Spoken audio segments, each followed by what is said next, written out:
Registration is the brain of the export business. The very first step is to create your legal identity. You need a proper registered entity such as proprietorship, partnership, LLP or private limited. If you are a beginner, sole proprietorship or OPC is the best option. If you have a team, LLP or private limited is preferable. Open a current account specifically with an authorized dealer bank so that the export payment can be received in foreign currency.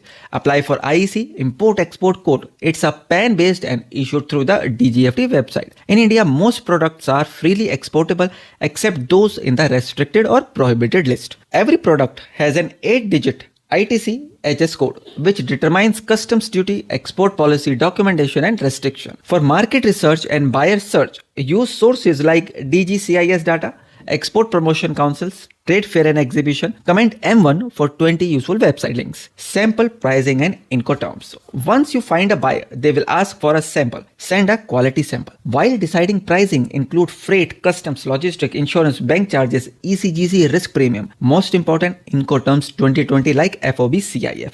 These defines the responsibility of the buyer and seller. Risk cover. ECGC. Exporters should use ECGC policies to protect themselves from buyer's default and country's risk. Export documents decide whether payment and custom clearance will be smooth or delayed. Some mandatory documents are shipping bill, commercial invoice cum packaging list, bill of lading, airway bill, certificate of origin, letter of credit, bill of exchange, inspection certificate. For agriculture exports, a phytosanitary certificate is mandatory.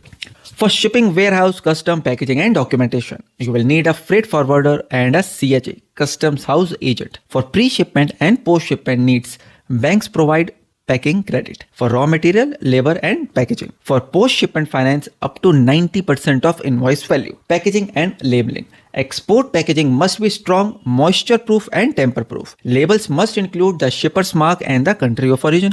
Export promotion benefits. The more you export, the more benefit you get. 27 export promotion councils are there, RCMC registration, MAI scheme, e-commerce export hubs, value increase to 10 lakh rupees. Exports are not just a business, they are India's growth engine. Let's begin exporting.